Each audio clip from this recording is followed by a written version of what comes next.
Part 7. An exceptionally common life. I consider David Hume among the most misconceptualized thinkers of the philosophical zeitgeist. The situation being that he is all too often disregarded as singularly empiricist.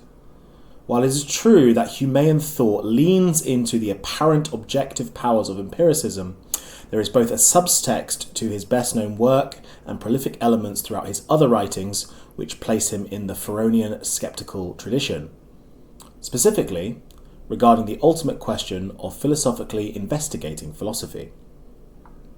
As Livingstone points out, an empiricist was defined as a quack who practices by trial and error, and applied as a pejorative.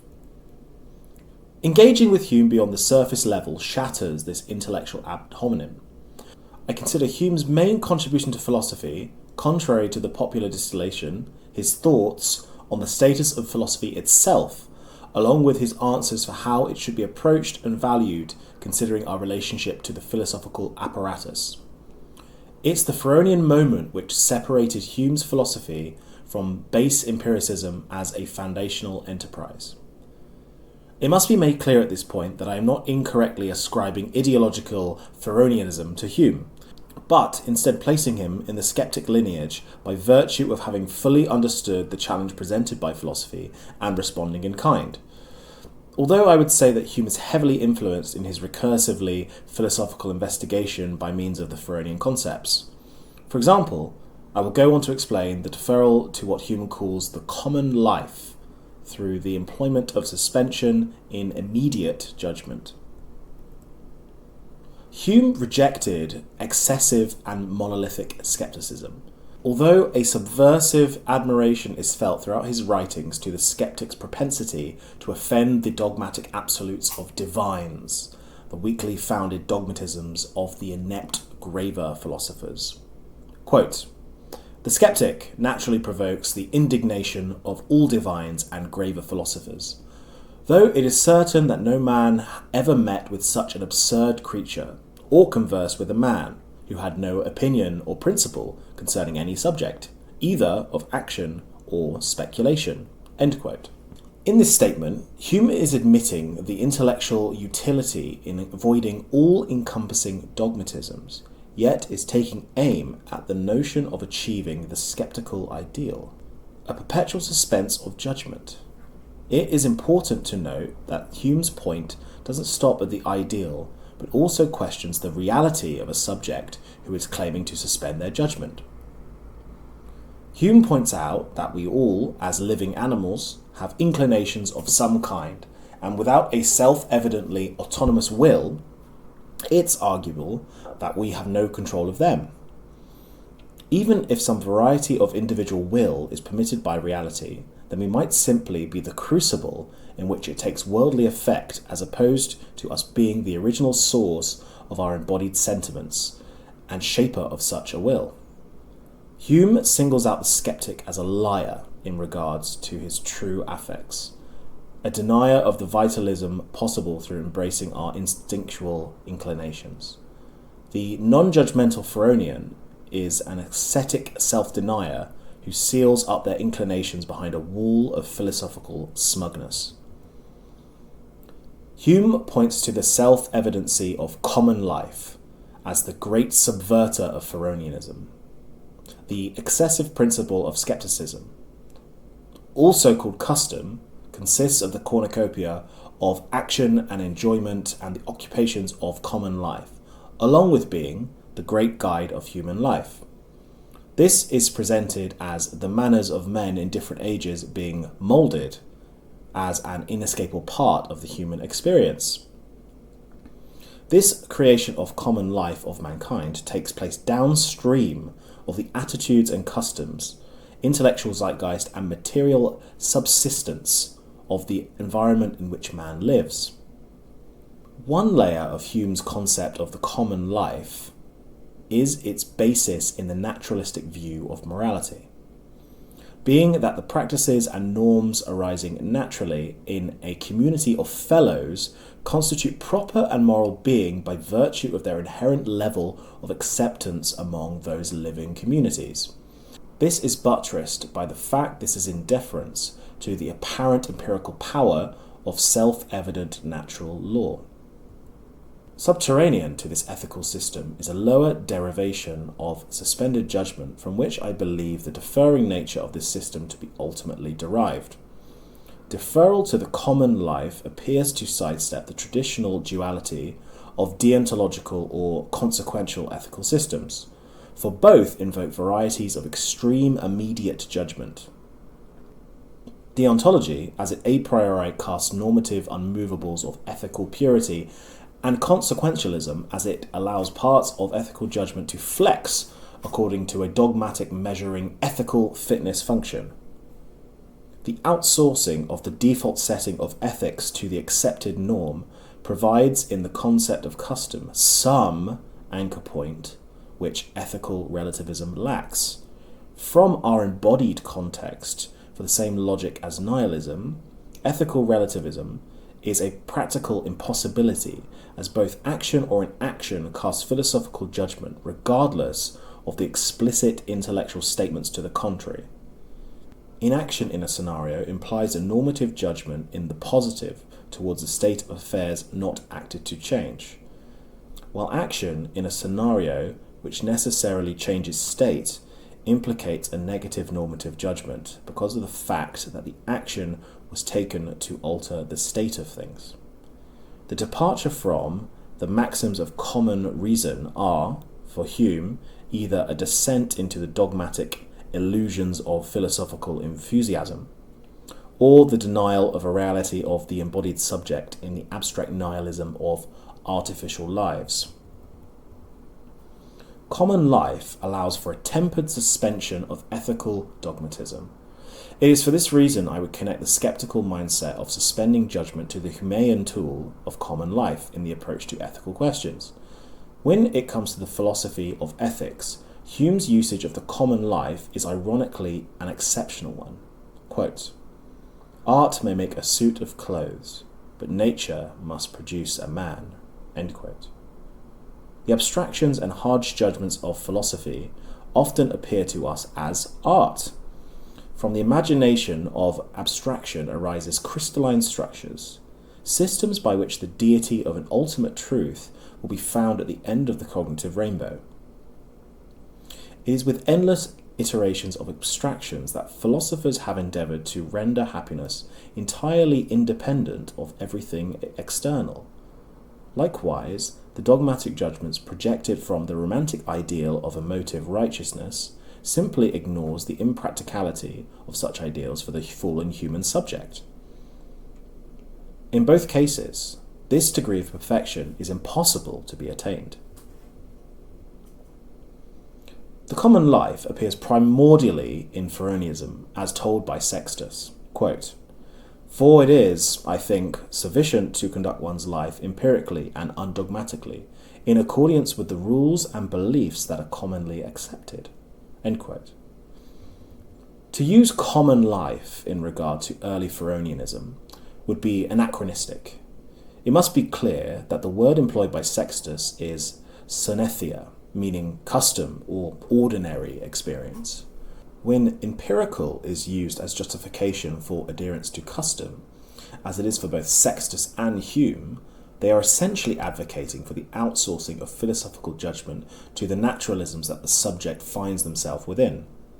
This is done undogmatically, in the sense that it is uncaring of the metaphysical, cultural, epistemological, or ethical truth of the external system which generates the product of common life. This is justified by the fact that through the sincerity of skepticism, we essentially have no definitive, non-speculative access to the nature or status of these things. This is in opposition to philosophical dogmatisms, which cast judgment and implore the subject to act according to axioms, which are ideas anchored externally to the reality of custom. This implies a normativity for the philosophical subject, in suspending judgment regarded the statements derived from dogmatic subtlety and furthest removed from the uses of life. From this, however, follows an idealization of passivity, and a perceived enlightenment in ultimate acceptance of the outsourced common life. This is an endorsement of philosophical quietism, the view that philosophy ought to play a therapeutic role beyond the detached intellect and into the embodied emotions. Quote, "He remains impassive in respect of matters of opinion, while in conditions that are necessitated, his emotions are moderate. For though, as human being, he suffers emotion through his senses, yet he does not also opine what he suffers is evil by nature. The emotion he suffers is moderate." End quote. The casting of value and hence judgment by both Hume and Sextus is a philosophical hypocrisy of sorts. This is particularly true of Sextus, who employs a primary mechanism of uncaring suspension in philosophical navigation.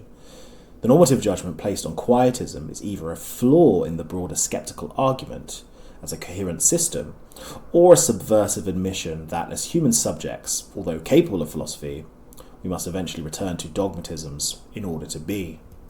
This is not to say that Hume's system of approaching philosophical questions completely escapes the instantiation of its own brand of dogmatism. Although the foundation of Hume's line of thinking is suspension of judgment in deference to ethical naturalism, he nonetheless admits that our ethics should come from a correct deployment, adjustment, and understanding in relation to the outsourced information stream that is common life. Quote, "Philosophical decisions are nothing but the reflections of common life, methodized and corrected." End quote. This is Hume's vision of a true philosophy. His view can be interpreted in two directions.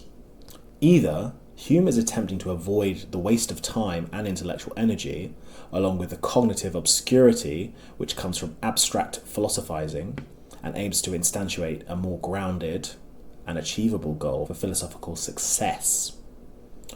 Or he is an apologist for the excesses of natural and sociological status quo, which has a normative method of philosophical activity which neuters the unbounded potentiality of iconoclastic cognition.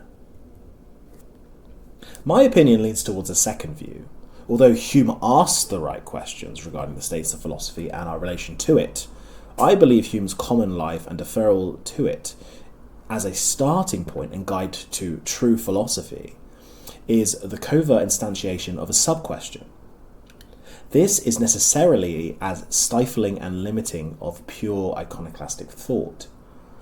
Although I believe that Hume made this logical step justly after the conclusion that such an unbounded intellectual economy is unattainable from our position as human philosophical subjects, Hume might have realized that judgment had to be made at some point. He had to make his philosophy comprehensible, which, if not true, would be satisfactory to the human mind. This point goes for Sextus and his statements on Pharaonian skepticism also. According to Sextus, the skeptic suspends judgment as to the natural existence of anything good or bad, or fit or unfit to be done, claiming that through suspension of judgment the skeptic is therein abstaining from the rashness of dogmatism, and he follows undogmatically the ordinary rules of life. Although this claim can be argued, much like Hume's, to fall flat. What is more unthinking and derogatory of our cognitive abilities and philosophical rash than the deferral to coincidence? The natural system is affirmed as a new dogmatism, and therefore affirmed in regards to the meta-question. Common life is made God, and is to be shrugged at unconditionally, whether we cooperate in commerce or cannibalism. In my conclusion, I don't want to descend into ad hominem in critiquing Hume's work or speculatively psychologize about his personage, mental state, or motives. However, I would like to reflect on the emotive and anxietal admissions Hume himself included in his central works. Hume expresses an anxietal, melancholic malaise resulting from the challenges of philosophy. Anyone who has been possessed by the inhuman spectre of the meta-question is familiar with the contradictory intellectual swings of a complete existential insignificance to an anxietal awareness of the ultimate meaning attached to each and every action and inaction. It is the meta-question which wakes us up from our dogmatic slumbers to remind us that the current container, which we call existence, possesses a force majeure over everything we thought we ever knew or experienced. Pure philosophy taunts us in our insignificance with the uncertainty of the metaphysical beyond, or lack thereof. Hume's return to custom might appear cowardly to those who want to view their philosophical task as a heroic sincerity to the predicament the meta-question places us in. However, it's possible that Hume's answer to the questions of the philosophical apparatus itself might be the correct one, when it comes to our status as humankind. Through his naturalism, he acknowledges that we are social creatures and that all judgments are coloured by our relationships or our withdrawing solitude in regard to our fellows. Hume reached a point where such fetishized romanticism of skeptical philosophy became absurd and cold in relation to the meaning of common life, found in things such as simple human company and communal amusements of no cosmic significance. Quote, "I dine, I play a game of backgammon, I converse and merry with my friends. And when, after 3 or 4 hours' amusement, I would return to these speculations, they appear so cold and strained and ridiculous that I cannot find in my heart to enter into them any farther." End quote. In this respect, Hume is a tragic figure, driven towards the abstractions of philosophical inquiry, yet having his intellectual task mocked by the welcoming nature of the lower amusements and tranquility of custom. To be primarily known or even renowned on the level of Hume for something you personally have revealed as cold and ridiculous in comparison to that which brings genuine embodied meaning is the story of many so-called careers. This is a possible refutation of both the detached abstract dogmatisms, along with the inhuman nature of the meta-question, that without some embodied communitarian core, they serve some imagined intellectual deity in either sub-question or meta-question, to which we sacrifice our limited time and cognitive energy. Hume's conclusion of an inherently normative communitarian philosophy is unsurprising, in my opinion, considering the aspects of his emotional temperament which make it into his work. Quote, "I feel all my opinions loosen and fall of themselves when unsupported by the approbation of others." End quote.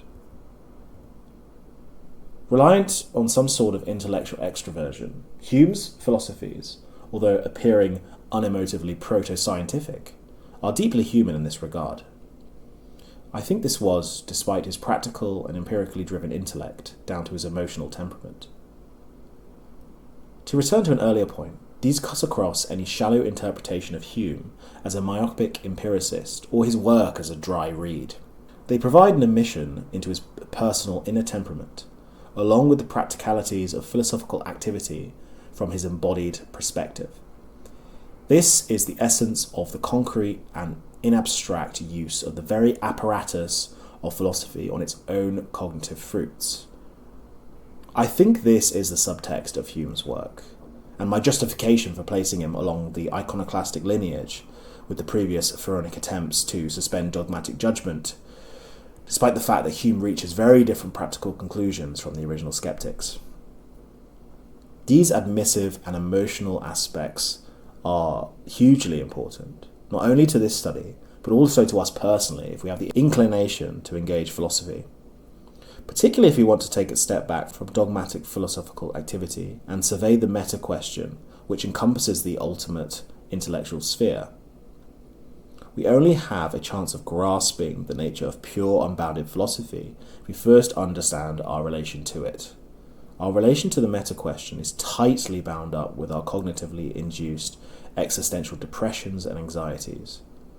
Although this raises the question of our cognitive and embodied limitations, it seems that Hume accepted a fate of accepting the relegation of a sub-question. Communitarian worry of the other and tempering of intellectual work is not a philosophical concern, but one of mental fortitude. It appears that converse to the assertions of skepticism, ataraxia might actually come from adherence to common life without cognitive challenge. Through accepting this, even cognitive output becomes censored and curtailed. It goes without saying that this is not the mode of pure philosophy. The iconoclast has no concern for the approval from the heave of humanity, which constitute custom.